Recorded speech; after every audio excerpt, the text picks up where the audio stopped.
Hi, this is AJ. And this is Diesel. And you're listening to Brood Awakening.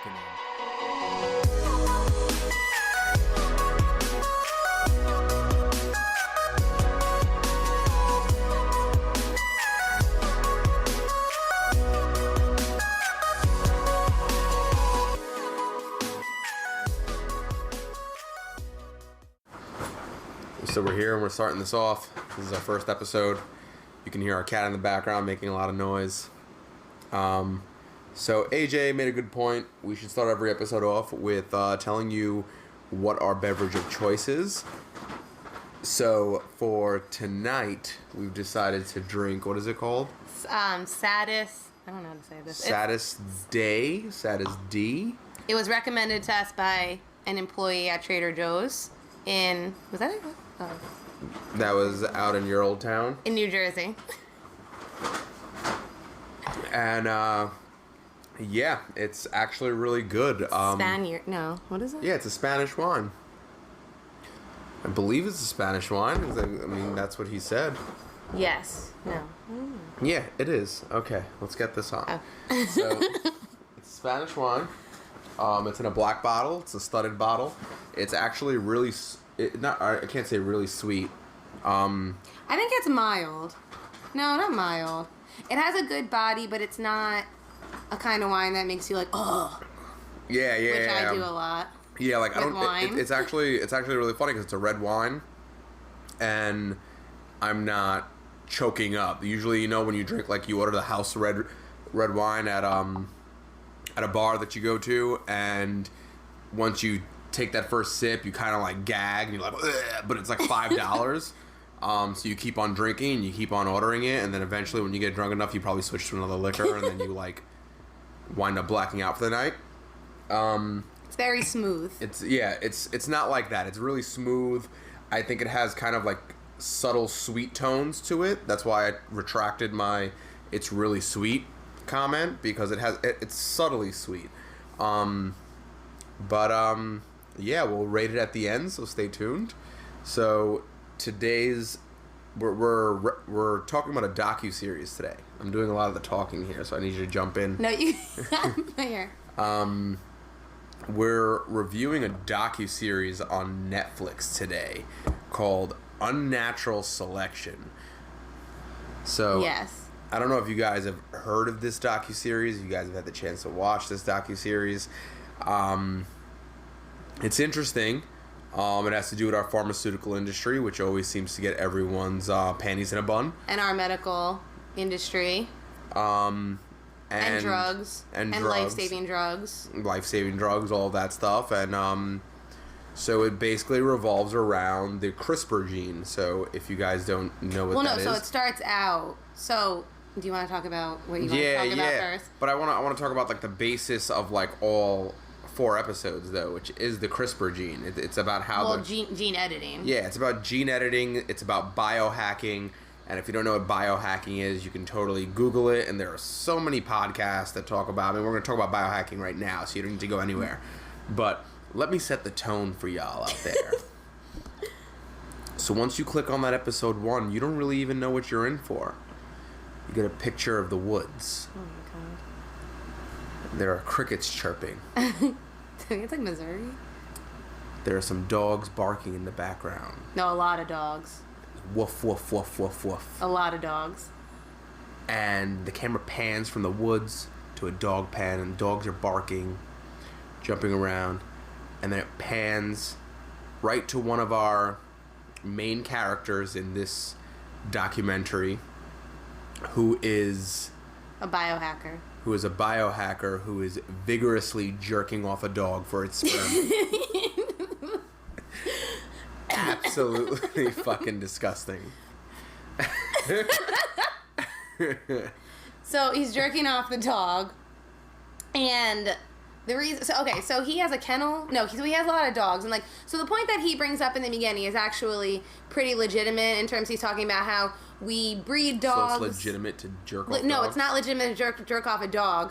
But his actually, that's how they breed dogs, though. What do you mean? So this is actually the point. So the way that they breed No, I don't know that. I can't say that. I don't know that. But what I'm saying is, That's not how they breed dogs. They might. But what he's talking about, They're not horses. But what he's talking about is that how like we've bred dogs, right? Like designer dogs and like a French bulldog or like a Boston Terrier. Like Boston Terriers have a lot of like nasal problems. I'm sure like French bulldogs do too and stuff like that. And like we've been breeding dogs and we've bred dogs to have these like diseases, right? Which like I agree with, like the way we want dogs to look and things like that. So that's like his point about his. Well, so okay, so he's a biohacker. About his jerking dogs off, but no. his actual what he's actually doing, and we're gonna get into this later about how people are idiots, is rather than, so he talks about perfecting the perfect dog and making a dog that's like protective, loyal, not aggressive, but like he trains them to like all the traits that you want in a good companion. But what he's actually trying to do is use a jellyfish and fish glowing gene to make dogs glow. And we're gonna come back to this later because he's literally I'm just gonna go out on a limb here and just be like, he's an idiot. Yeah. It was kind of weird because he tried to make all these points about like how you don't have to go to MIT, you don't have to get a doctorate to know science and stuff like that. Like what you should do science. I guess I'm taking whatever. I'm just gonna talk about it because it pissed me off. What it said, he was like, science should be for the greater good of people, but it's so inaccessible to everybody because you need a master's and a PhD and you need to do all of these things and it should really be like for the people and stuff. When I'm like, but you're just trying to make dogs like be luminescent. Because you're an idiot. Right, which like, okay, well what are you trying, like that's what you're trying to make dogs glow in the dark for what? We're going to make man's greatest companion glow. And like, if it's just because you can, well then that's another problem with science also of like, I don't think you should just, do things just because you can, because it is supposed to be for the greater good. So like just making like a dog glow in the dark, like there's no point in that. Like I don't want my cat to glow in the dark, so. And it's really weird. So then we get taken around, the docu-series revolves around a cast of different characters who essentially, they all play a role in explaining how the CRISPR gene could actually save lives or save environments and stuff like that, but things are so untested that no one really knows what the repercussions of it would be. So episode 1 introduces us to our dog jerker offer, and it revolves around the story of like the people who play the main cast of characters in people. Basically what I mean is like people who are not scientists and who are not legitimate, people who are receiving groundbreaking like gene therapy or like gene editing from actual facilities, and then of course our there is one character who receives, and I'm gonna go ahead on a limb here and just say an illegitimate gene editing vaccine from someone who wants to go for profit. In the entire docu-series, he's claiming to start his own company, and it revolves around AIDS, around curing AIDS and stuff like that. But we get introduced to our main guy who goes to, apparently there's a biohacking conference and a ton of people go there, and there's this one guy who runs, what would you say they are? They're like kind of like, well, so that guy, okay, so can I just backtrack for a second? So I'm not a chemist or anything like that, or a biochemist or a geneticist or a gene therapist or anything like that, but I think that, so CRISPR is something that I don't even know what CRISPR stands for, but I remember when it came out, and basically it's gene editing. So it's about how genetic diseases, like one person in the documentary has spinal muscular atrophy, and it is a very debilitating condition, and you basically end up losing all function to your body. So he is someone that has a gene disorder, and CRISPR kind of came out, they kind of made it seem like in the documentary, almost being like a mistake, kind of like, oh, we just kind of saw that, like it kind of happened by mistake, and basically what it can do is re-edit your genes. So your genes are made up of different letters, right? And so if you're missing like one section of those, you can have a gene disorder. So what CRISPR does is it kind of is able to like re-edit those so that all your genes are in the right order. And what's kind of like telling, I think, about the documentary is this was a big scene for me in watching it. I think the team of scientists who found CRISPR, I think they were talking to, was that Congress? Oh, that was later on. Yeah, but was that Congress? They spoke to Congress. I think it was Congress about it because it's a big thing to do. And one of the congressmen, and not that our government understands science much, but one of the... They don't? One of the people in government or congressmen or something asked, like, so what could happen if, in how many years do you see another country getting their hands on this? And what implications could happen if another country had their hand on this? And what would they be able to do with it? And the scientist very simply says, like, this isn't really like if another country can do this. It's an individual. This is very simple. Like, this is a very simple thing to do, and it doesn't take much. It's not really, Russia? Are we still scared of Russia? I guess. I don't know. So, like, if Russia, like, got a hold of it or something like that, like, what would they be able to do? And he's like, it's not, like, a country thing. It's not like you need, like, the top people on your, like, military scientist team to, like, figure this out. He's like, it's an individual thing. And so that just kind of goes in the whole thing of, like, these things being so simple in science, right? And many things in science being created from, like, we kind of stumbled upon it. But yet, when it's actually available for the public and for people who need life-saving treatments and for people who need medicine, obviously, those are the ones who suffer. So this guy that Diesel was just talking about is kind of trying to stop that. And so you can order CRISPR gene editing kits on Amazon, apparently. I don't know if you order those on Amazon. Not on Amazon, but I think there's a website. Yeah, you can order them. And so he does like these like YouTube videos and tutorials and stuff like that for like gene editing. And so he started kind of like gene editing himself and giving himself injections. And he gave himself, what did he give himself an injection of? Like muscle stuff or something? So he's operating on, for the beginning of the docu-series, he's operating on frogs. And so he's using CRISPR to enhance the frogs, like, muscles, or, like, make the frogs grow. Like, it's something to make the frogs grow in size. So, like, it has to do with their muscles and shit like that and everything. So, essentially, he's talking about this, and he's talking, he did research on it, so when he goes to his first conference, and he's doing, like, kind of like a playroom kind of thing where it's like he's giving out CRISPR kits for free, and he's telling people about how you can do this. Someone in the audience who is kind of skeptical is like, well, if you can do it, why wouldn't you do it on yourself? And so, like, really cocky, well, I wouldn't say cocky, I guess, like, he just, like, kind of, I guess, stuck to his guns, and he's like, well, I could do it on myself. And so he injected the CRISPR gene that he was using on the frogs into himself. And he was like, well, I'm not going to grow right now, but, like, in the future... Or it'd be like his kids. Yeah, like, in the future, if I kept using this, like, I would gain weight, like, my muscles would grow bigger and stuff like that and everything. Because I think it was, like, the frog that he was testing, like, it was with two frogs, and one frog stayed the same weight, and another frog gained, like, 0.2 kilograms or something like that. Yeah. So it's, like... No, not 0.2. No, it gained 1.2. It was 1.2. It gained 1.2 kilograms, and or maybe I said that. I'm just drunk already.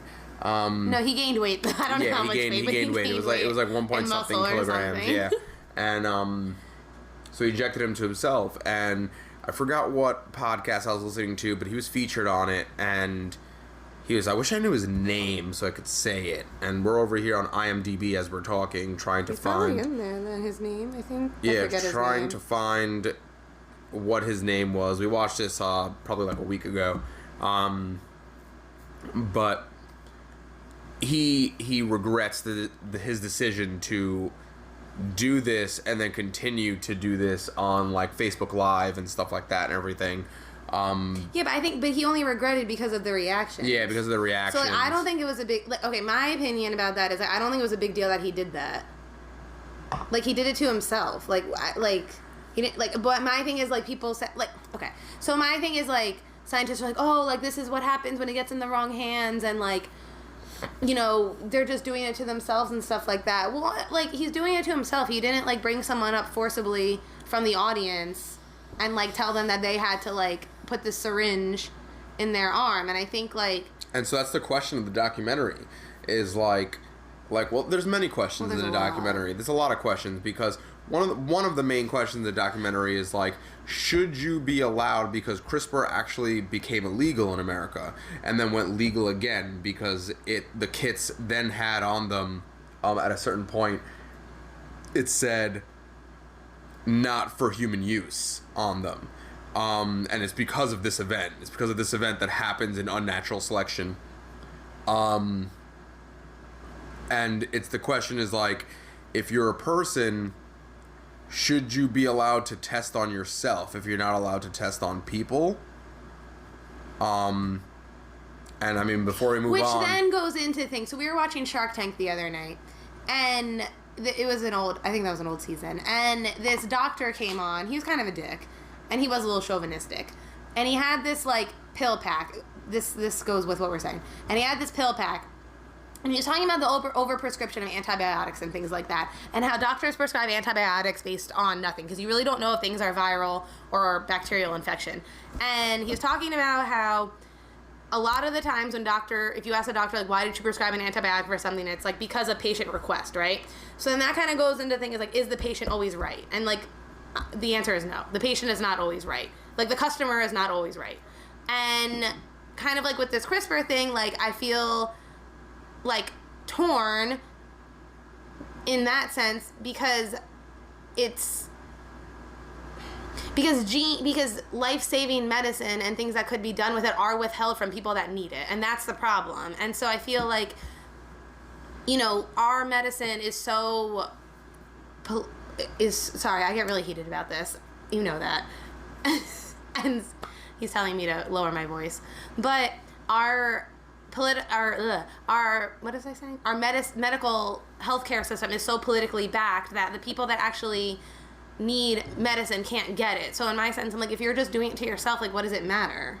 Like, that's what I'm saying. Like, he injected himself. Like, another guy on the episode, he had AIDS. Did he have HIV? I think he had AIDS. He had HIV. He had HIV. But before you move on to that, sorry, I think that I think that you're right. I think that you totally should be allowed to, like, test on yourself if you want to, but, like, you should have the common decency to tell people, like, tell a significant other, like, hey, like, in his case, like, hey, if we have a kid, just to let you know, they may be born with, like, 8 dicks and 3 vaginas. Oh, yeah. Like, that's what's gonna happen. Just let people know. Right, like, no, I agree, yes. Like, tell people that, yes, like, if you edited your kid's genes, gonna be growing with somebody, like, fucking, like, yes, 8 legs and shit. Like, that's not what's gonna happen. Like, but it could. But because you don't know what fucking genes you're fucking with. Yeah, but that takes generations. Oh, it takes generations. That's what the evolution guy said, that's what he said. What, the dog jerker offer? No, the real one. The one that actually I think he was from MIT. The real guy. The one with the rats. Oh, yes, yes, and we'll get into that. He actually had a degree. And I'm not saying a degree makes you whatever, but he did speak pretty eloquently. But see, I'm being sucked into it. But he did speak very well. But well, that's because he had to, because he had to sell a product. And the people in Australia just weren't buying it. That wasn't Australia. Wasn't that Australia? No, that was like Nantucket. That was, that was Australia. No, one was in the U.S. Okay, anyway. No, that was in Australia because those dudes had tribal tattoos on their faces. Oh, yeah. That was like Australia or the other one. But back to my point, what I was saying is that is that I feel like in terms of that kind of stuff. Oh, and what I meant by, like, being with. Can we talk about the SMA? SMA. The spinal muscular atrophy. Yeah. Can we get into those people yet? Yeah. Let's talk. Yeah. Sure. So this is what I was talking about in terms of, like, our healthcare system being so politically backed and privatized and well, in the documentary, pharmaceutical companies and all that bullshit. You see these people with legitimate diseases. So one is a young boy who has something, I forget what it's called, but he's missing a gene that both of his parents were No. Yeah, they were both. Yeah, no. You're mixing it up because the dude with SMA, the dude with. Okay, so the one, he was 24, I think. I think he was 24 years old. He was 24-year-old male. He had SMA. He lived in New Jersey. And he had spinal muscular atrophy. And both his parents were carriers, yes, and they didn't carriers. know. So then they had him, and he had it. And which is why genes is so crazy, because his brother didn't have it. Yeah, that's why it's so crazy. But so the little boy had a degenerative eye disease in which like he was born, and like they diagnosed him with autism because there was like no eye gaze, which is like another concern with like diagnoses. And stuff episode. Like that. That's another episode because there's a huge concern. Then we have to get into what we do. Yeah. But they diagnosed him with autism, then just later to find out that he was basically blind at birth because he has like a degenerative disease that over time his eyesight will get like worse and worse. He's going to eventually go blind. And they were essentially using CRISPR, like what it revolves around is that using CRISPR and the whole fight of like especially what AJ was talking about like should people be able to test on themselves, should people be able to use this, and it's basically because of not cures, but a cure came out for the little boy with the eye disease, but a treatment came out for the guy with SMA, and both were developed in CRISPR. However, the thing is that basically for for the eye disease, it was like almost like $400,000 an eye. It's a surgery. No, was it $150,000 an eye? I don't know. Like, it was something that I can't afford. I think it was like $150. I think it was like $150 per eye. Yeah, $150,000 per eye, and then for this one? I started this. This really got me, right? Like this, like I was like screaming at the TV. This wine is good. It was for the 24-year-old male with spinal muscular atrophy. It was it's called Speranza. It is the only treatment. 300. It was the only. No, that's after. It was the only treatment. 300 and then 150 after. No. It wasn't. The first year of life was $750,000. It was 3. No, Google it. It wasn't. The first year of life. The first year you use Speranza, which, by the way, is the only treatment for spinal muscular atrophy, is $750,000. That's for the first year. After that, every year is $350,000. I could have sworn. Listen, we gotta get facts straight here because now we're gonna fight on here because we can't say full stuff. I believe it was $350 for the first year, and then $150 every single year after that. No. That's what I'm recalling. I think the alcohol has fueled some things. Read that out loud. Okay, never mind. She's right. It's $750,000 for the first year, and then $375,000. Oh, I went low. After that, so I'm which wrong, is ridiculous. and that's rare that I'm wrong. So yeah, okay. But it actually gets you kind of heated because this boy this young man could potentially have a better way of life for the rest of his remaining days, and it's like his family has to fight and struggle.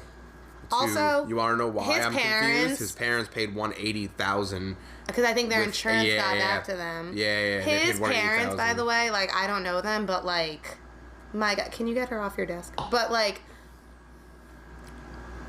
But whatever. But like his parents, and he even said it in the documentary, are, what did he call them? Superheroes. His parents were amazing. They fought for their son, which that's what you do. But like, it just, I don't know, and it makes no sense. And his brother said something in the documentary that like, you don't really know. Remember his brother said, like, you don't really know this is happening until it happens to your family. Yeah. Like, you don't really know how much a life-saving medicine costs until it happens to your family, and you're like, oh my God, like, how am I supposed to afford this? And then his dad was talking called. I think that was that his that was his insurance company, right? I think it was his insurance company. And like I don't know, for some reason the insurance companies take forever to get back to people about if they can adjust the cost, like if they can help them with the cost and things like that. And the dad was like, if I start a GoFundMe page, like how much do I need to raise for my son to get one treatment? It's a syringe and it goes directly into his spinal cord.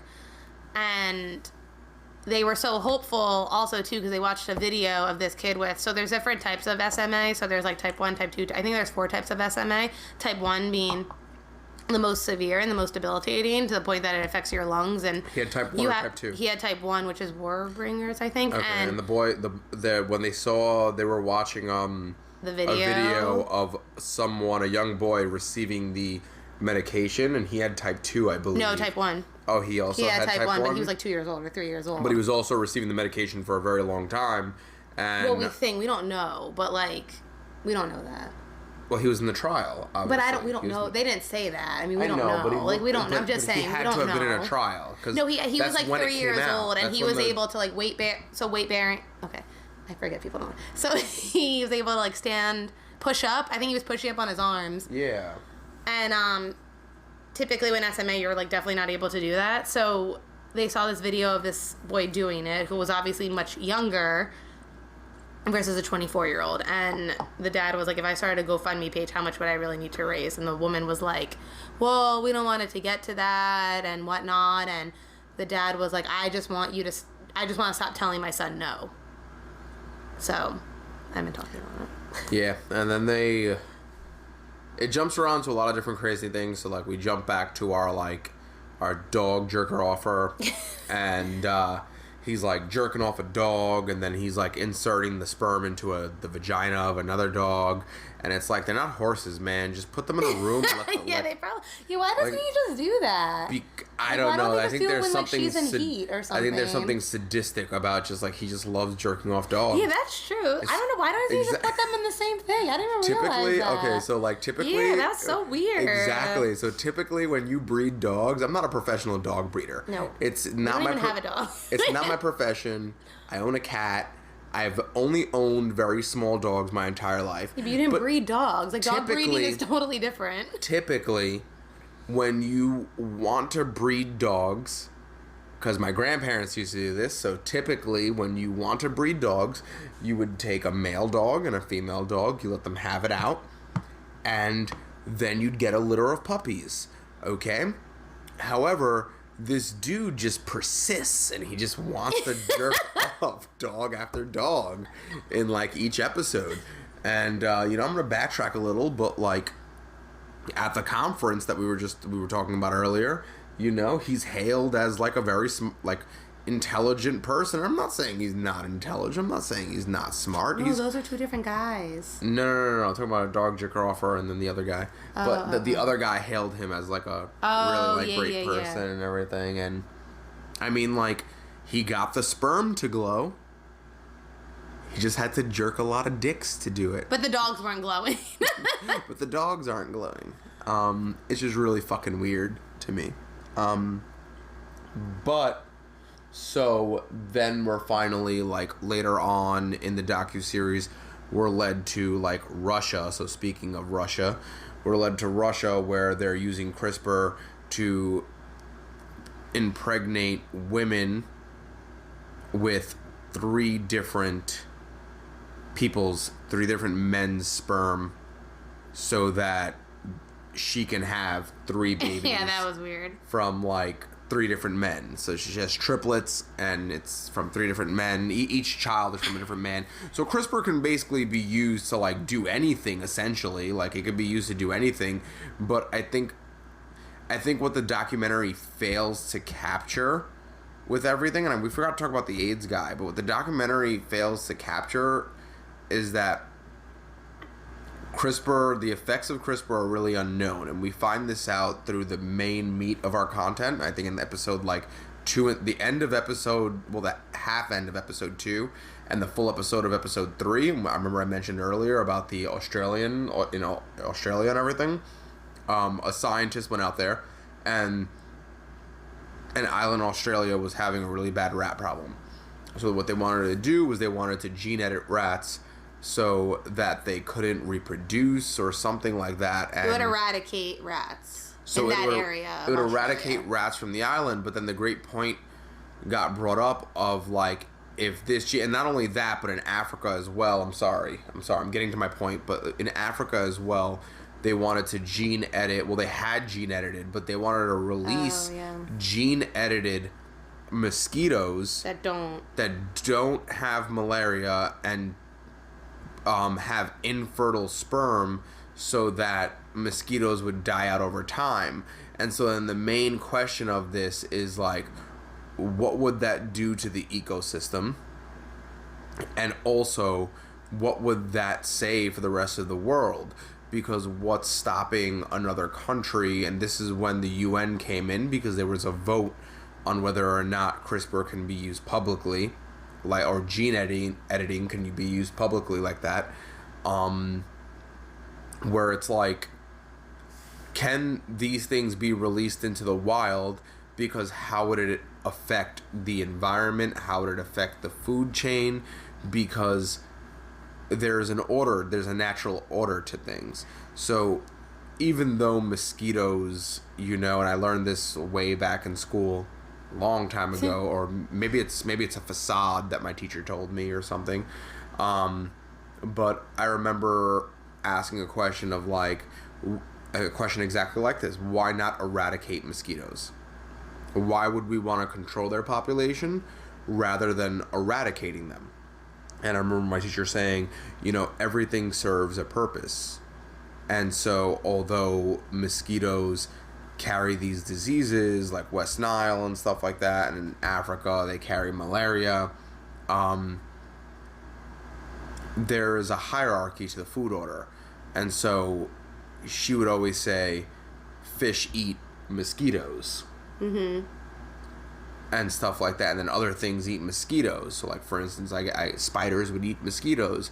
So when you mess with the natural order of things, things can go wrong. And so what people in Australia were concerned with were that if they messed with the natural order of the rats, well, first off, rats weren't supposed to be wherever they were. That was the main problem, was that rats weren't supposed to be there, which is why they wanted to gene edit them. But rats weren't supposed to be there, and rats became the top predator on that island.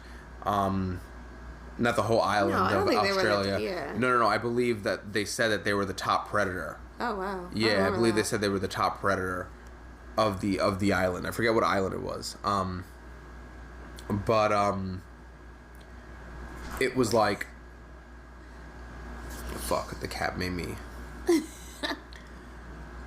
It was like, what would the long-term effects be of gene editing a rat? Like, what eats rats? Would something be passed on to whatever eats rats? How would that affect the environment? Would it move up the food chain? Would it affect humans?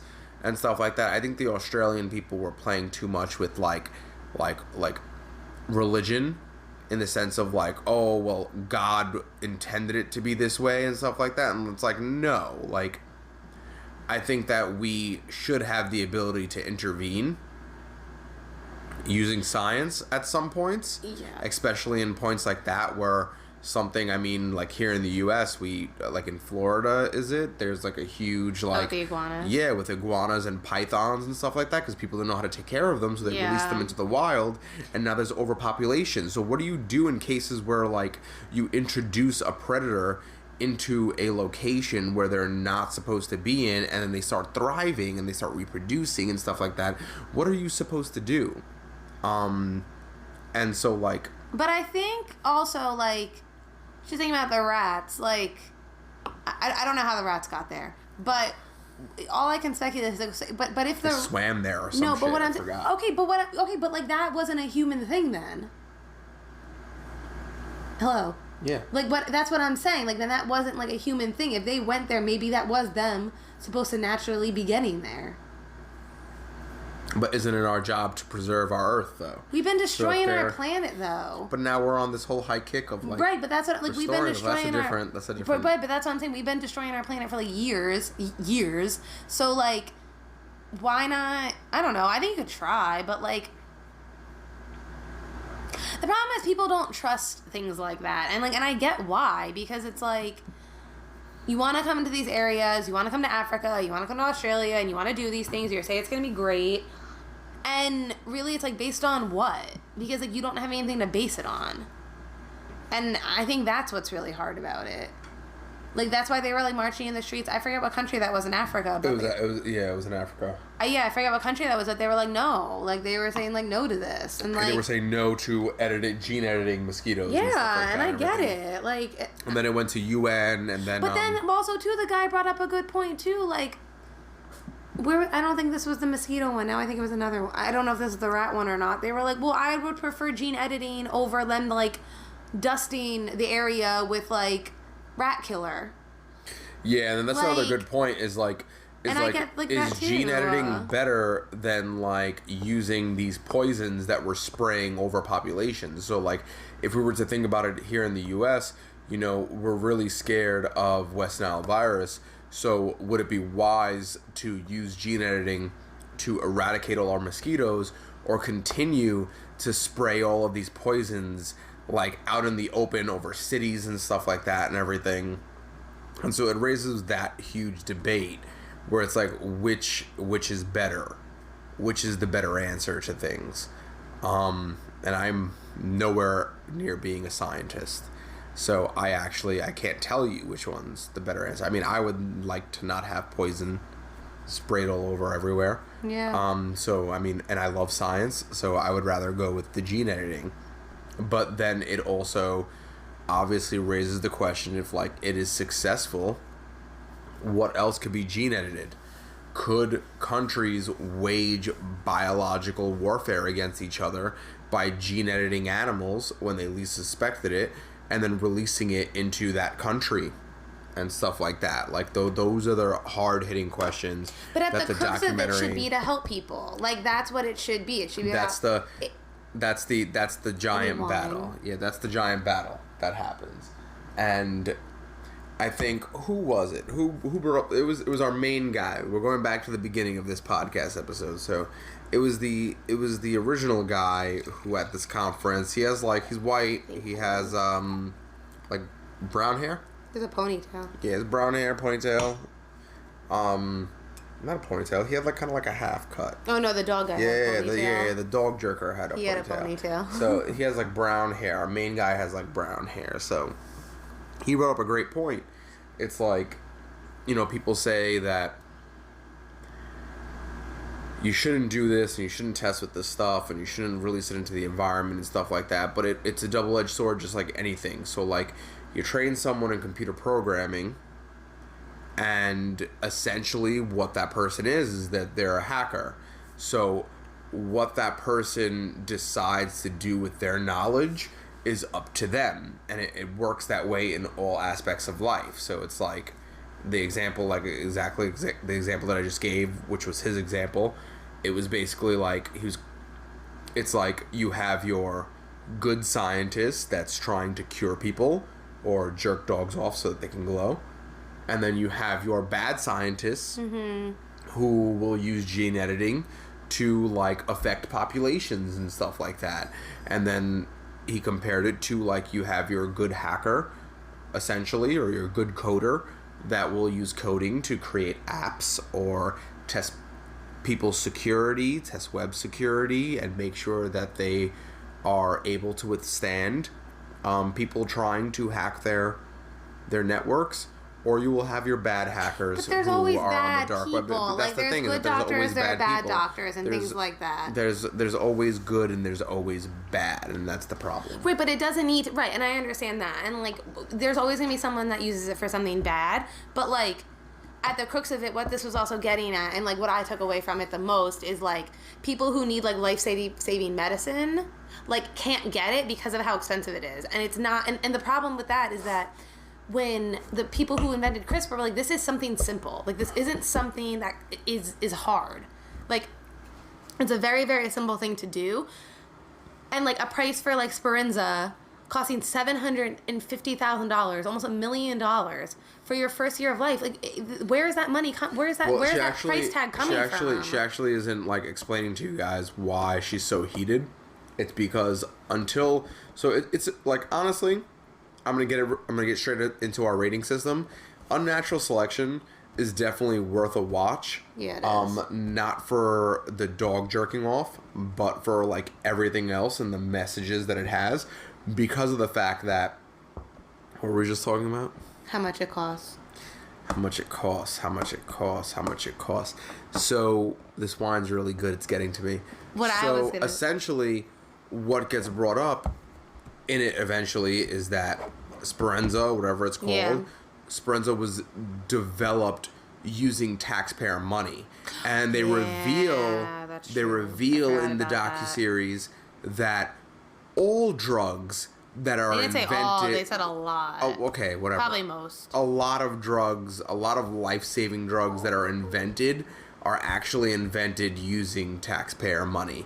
And then they go into things like the polio drug and stuff like that, and how God, that was so smart. Yeah, and how that guy sold the polio patent for like $1 and everything because he meant it to be in people's hands. No, they said, who does it belong to? Yeah, he said the no. people. He said the people, and he said they. I think that was a different. There was guy. Two of them. There was it polio was the measles and the measles. One of them Yeah. sold the patent for $1, and then the other one they said, who does this belong to? Oh, are you going to patent it? Like, who does it belong to? And he said... Oh, wait, no, it's polio. Polio, he was like, it belongs to the people. It belongs to the people. He goes, you can't patent it. He's like, can you patent the sun? Is what he said.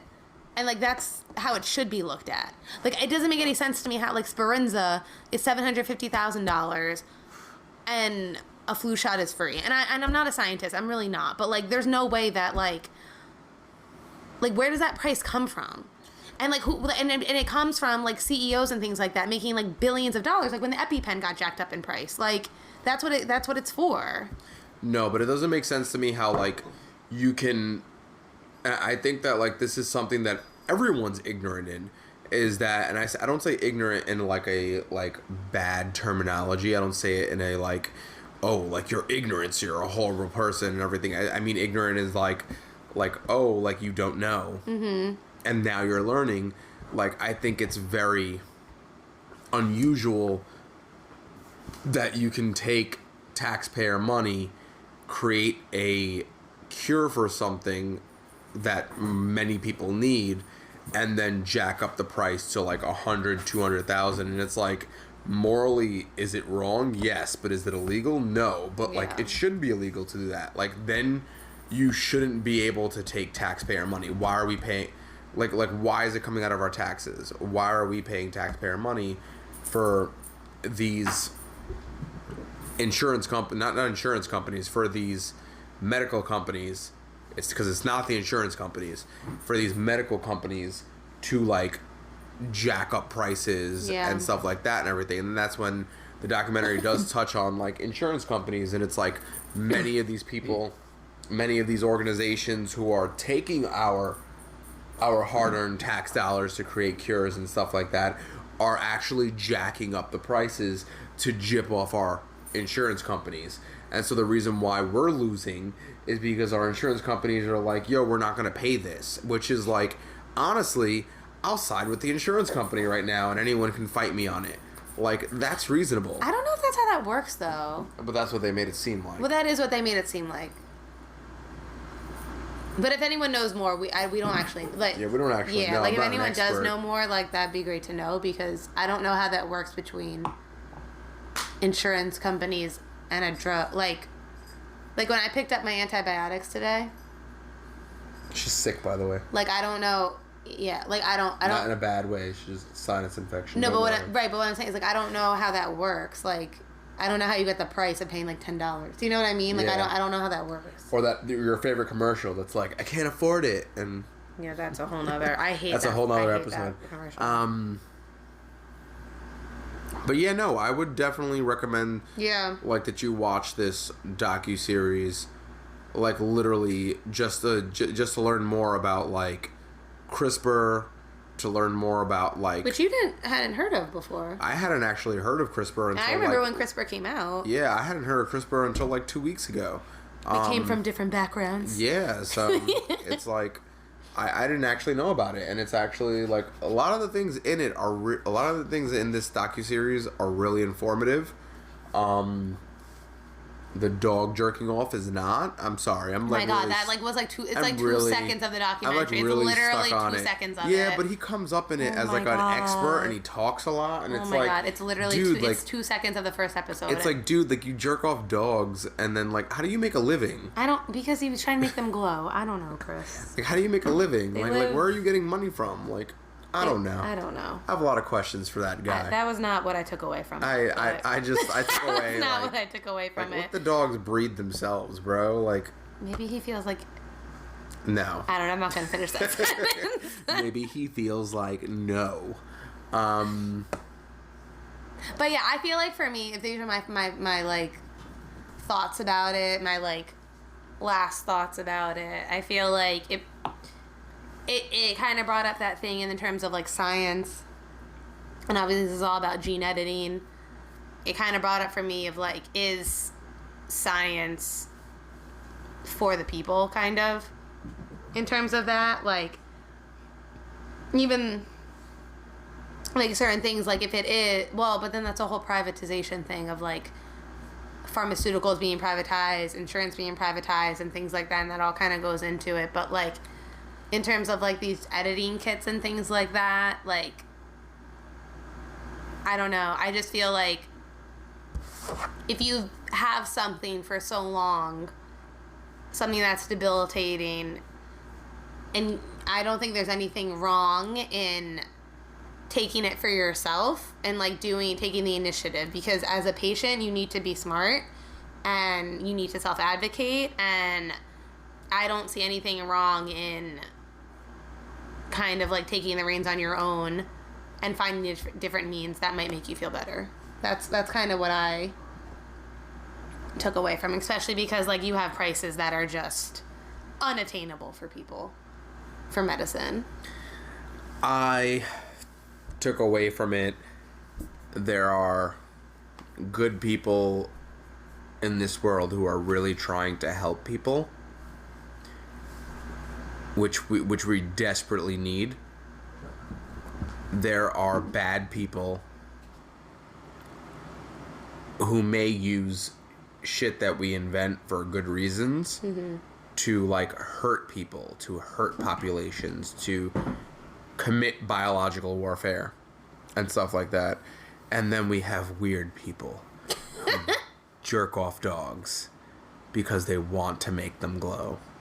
I just don't understand it. Like, why glow? Of all traits, I don't know. Why glow? But that was my whole thing with him. Sorry. He was like, science is He for the was people. like, It should I'm be sorry. for the people. If any of you, and like, everyone should be with it. I'm like, you're trying to make your dog glow. Like, what do you mean? If you're out there listening and you're really smart and you're really, really smart, listen to AJ and look at it from her point of view. No, I but don't if know you're anything. if you're like me, no, I'm just and you want to watch this shit and you're I'm like, not a chemist. I'm not. and you're like, yo, Or this guy's geneticist. fucking weird. Like, why are you jerking off dogs? I don't know, Chris. It's why are you not letting them mate?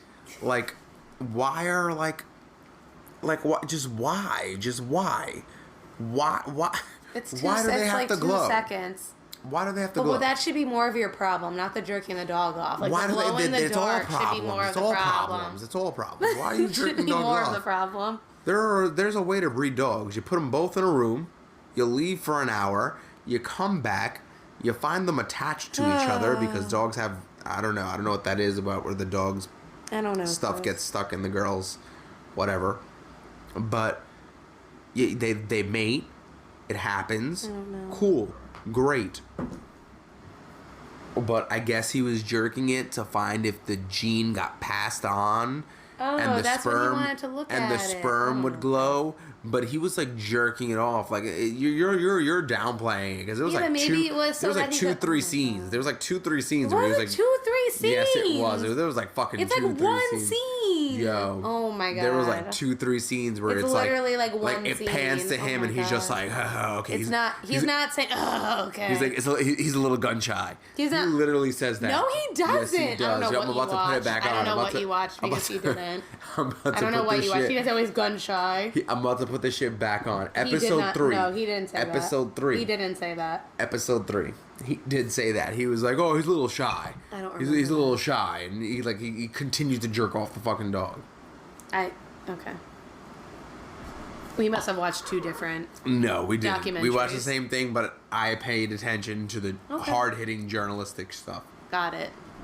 Okay, so now that we've reached the end. Got it. Saddest day. So, saddest day. It is a Syrah. Is that how you would say it? Yes. Syrah. And It's a Syrah. it is from Spain. Yeah, it is Spaniard. I told Spain. you. I found it. fucking said it. It's very good. I would rate this. I think we're doing a 5 rating We're scale. doing a 5 rating scale. 5 out of 5. This is one we always pick up anytime we go to Trader Joe's, right? Yeah, Trader Jose. It's also very pretty because I always wanted. I always said this, but I never did. You can make it into a vase. This bottle. It's a very pretty bottle. It's a very pretty bottle. It is. I definitely recommend it. So you have. Sorry, I burped. You have your double rating here. There are many wines not many. There are a few wines we don't agree on that I like and you don't like. Stronger wines way more than Yeah. This is definitely a really great wine, and I would definitely recommend that you pick it up. Life changing. I've recommended it to a few friends, and they've become like really obsessed with it. Yeah, they've become really obsessed with it. So if you ever pass by a Trader Jose's, Trader Joe's, make sure you pick up really the good. Saddest Day wine. Spell it's SATIS, and then the next word is DEI. Yeah, and again, it's a studded. It's actually not studded. It's like indented. It's like indented bottle. Yeah, it's like really an indented bottle all around the entire bottle, and it has like some kind of like painted. Yeah, it's like a splatter paint. Yeah, splatter paint artwork on the bottle, on the top of the bottle. Yeah. It's really good. 5 out of 5 for me. It's our go-to. Yep, 5 out of 5 for me too. Go-to. You guys will find out other wines and stuff like that, and beers as well. Don't worry, there will be beers. I'm not a big beer drinker. Just let you guys know, the next episode will be on John McAfee's. I was gonna say 90 Day Fiance. No, John McAfee's documentary. That will be soon. We're gonna have a guest. Our friend. Yep, we're gonna have our friend as a guest host. And we're gonna be drinking beer for that episode. So stay tuned. Remember, watch on Natural Selection, not for the dog jerking, for the scientific stuff. I hope you enjoyed this episode. Thanks for listening. It's been Diesel and AJ, and you probably heard our cat in the background. Yeah. We'll see you next time.